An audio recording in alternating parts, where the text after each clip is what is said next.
Hello, this is C, and welcome back to my channel. Today, I would like to talk about something that is quite uncomfortable. Some consider it a dirty word, 7 letters. I don't think they're dirty, but some do consider it to be very dirty.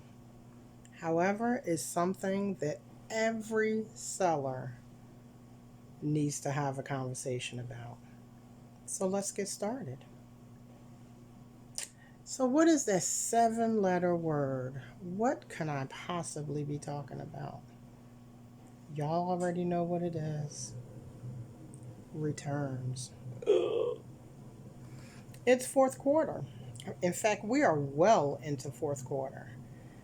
And whether you like it or not, the returns are going to come. However, I'm going to give you a little bit of advice on what to do to stop the returns and also what to do if you are going to accept a return, or in some cases, you may be considering it as being forced to accept a return. So, I've got some advice for you.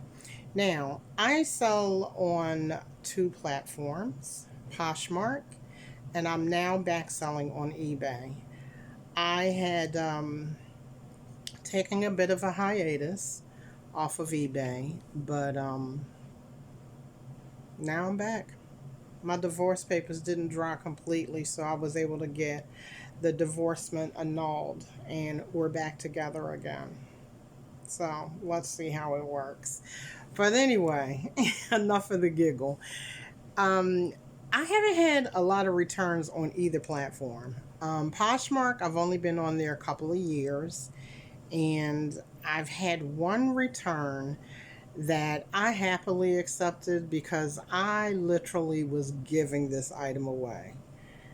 And when the woman decided to return it all over something that was extremely minuscule, in fact, I could have fought it, and I already know that Poshmark would have sided with me, but I wanted the item back. And by getting the item back, I sold it for more than $100, well over $100 more than what I originally sold it to this person for. So I'm grateful about that. As far as eBay is concerned, I've had very few um, returns on eBay. I started selling on eBay in 2004. So what is that? 16, 18? Don't even ask me to count. I don't know. But in my lifetime of selling on eBay, I haven't even had 10 returns. I know, in fact, I know it's much less than that, but we'll just throw 10 up there. So let me tell you what the secret is. First and foremost, take the emotion out of it. Just don't get emotional. Don't start with the, oh, I know this person is trying to scam me, blah, blah, blah, blah, blah. Don't. The first and only thing you need to ask yourself is, do I want the item back? That's it. If you want the item back, then be nice with your seller. Here's my point. Most of the time, with eBay, like I said, with Poshmark, you don't have to really concern yourself with it because one of the appeals for that platform is the no returning. So I'm just going to focus strictly on eBay. So when someone decides that they want to return it, and if it's an article of clothing or more specifically a pair of shoes, a lot of times we might see that they will select something like they're going to select something that's going to guarantee them to get a free return label. So what you want to do again is ask yourself, if I want the item back. If you want the item back, then you specifically initiate the return with the buyer. Let them know, I'm so sorry you're not satisfied with your purchase. I'll be more than happy to accept it. Once I receive the item in the condition that it has been returned, then you will receive a full refund. Now, if they have free shipping, then of course they're not getting the shipping refunded. And if they paid for shipping, they're still not getting it refunded.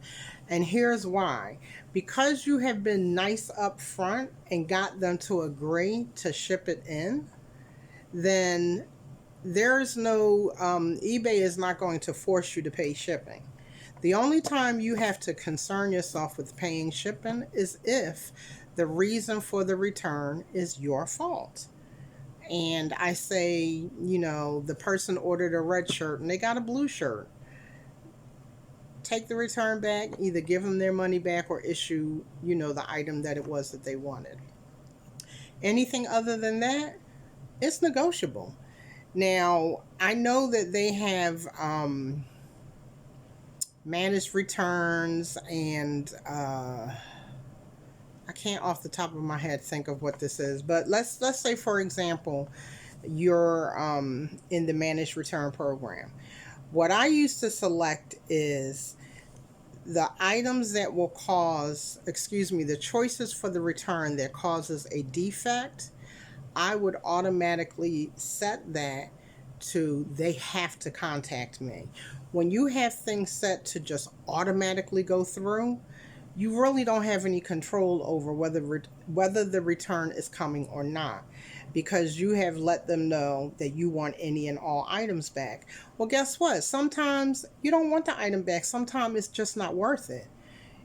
So I used to have it set for, well, I still have it set if, for example, my item is under $10. I don't want it back. It's not even worth my time. Because 9 out of 10 times I've probably paid 50 cents for that item. They can have it. Okay, pass it on to somebody that can use it, throw it away. I don't care. I don't want it back. But when it is an item that I want returned, then I, again, like I said in the beginning, I'm going to initiate a nice conversation with my buyer so that they can get the item back to me undamaged, unbothered, and then I can turn around and sell it again. And what I see from a lot of sellers, I see it in these chats, I see it in these groups. Stop arguing with your buyer. Again, decide if you want it back. Because if you start arguing with them up front, then you're going to irritate them. And the chances that they will do something to your item is going to increase. If you send them a message, well, there was nothing wrong with my item when I shipped it out to you, then that's automatically going to put this person on the other end in the defensive. Again, I am so sorry that you had an issue with your item. I take returns as long as the item comes back to me. And you don't even have to refer to that. All you have to do is go by what your return policy is.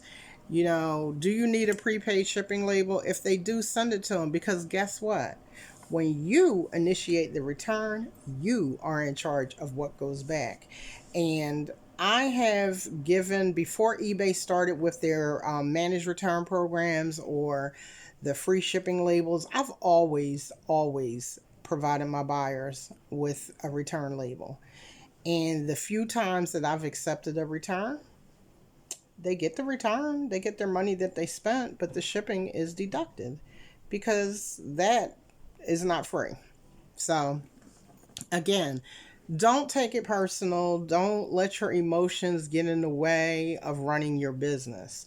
Are there going to be people out there that are, I don't even like the word scammer, but that are trying to get over? Absolutely.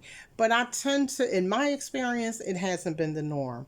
What has been the norm is you will run across people that have buyer remorse more times than not. And now that they've got it in their hands, they're like, I could have used that $55 for something else. You sure could have, but you decided to use it with me.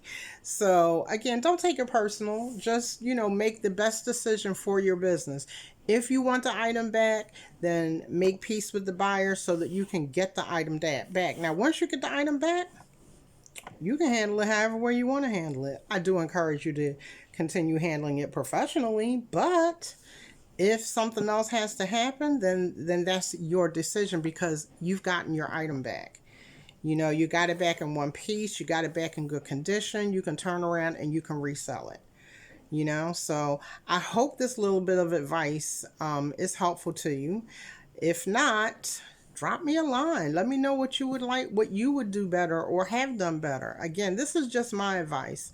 And I like to tell people I don't have a lot of experience with returns because I haven't gotten a lot. But I do know what to do to make my buyer happy. And another protection for returns, well, I'm going to go through that in another video. So put a like on it, subscribe, share, all of that good stuff. I am just getting my YouTube channel set up, so your support is always appreciated. Thank you so much. Bye-bye.